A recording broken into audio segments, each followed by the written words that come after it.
Good morning, everyone. Welcome to Fire and Hammer Evangelism Ministry. Let's talk for just a moment about when one dog barks, preach to that one. Now, before I tell you a little story, imagine this. A pack of dogs are walking by. For some reason, someone throws a stone into the midst of that pack of dogs. Now, if the rock misses all of the dogs and bounces harmlessly on the ground, no dog will bark.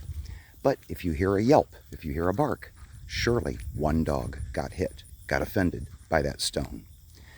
Now, apparently, if you go back through my thread a little bit, someone who is not a member, a subscriber to Fire and Hammer Evangelism Ministry, someone trolling, basically, stumbled upon some of the videos and felt obliged to post, "Oh, what utter nonsense, oh, what foolishness. Why would you blindly become a sheeple?" You know, that word people made up, just blindly following along, doing what you're told to do. Why would you let yourself become a blind sheeple? Just silly nonsense.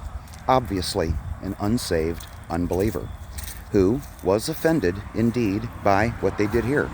The truth hurts. The gospel hurts. The gospel calls itself a stumbling block and an offense to those who are still in the dark. So what I want to tell all of you today is, when you're out sharing the gospel, you will very likely be approached by one, perhaps more, who go out of their way to debate with you, to mock you, to try to overshout you.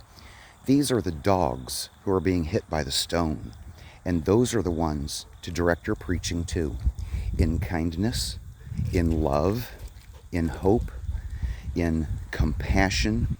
Preach directly to the most vocal opponents, because they are the ones who need it the most. Those who walk by with no reaction at all, one of two things: either they are saved and they already believe what you're preaching, or they are not prepared by the Holy Spirit yet. Their heart is still too hard and stony for the gospel words to have any effect. Those who rebuke you and shout you down and argue with you, those are the ones who are being penetrated by the word. Those are the ones whose consciences are being poked and prodded by the words of the gospel, by the work of the Holy Spirit. Focus on them with love, compassion, tenderness, and mercy, and keep on preaching always.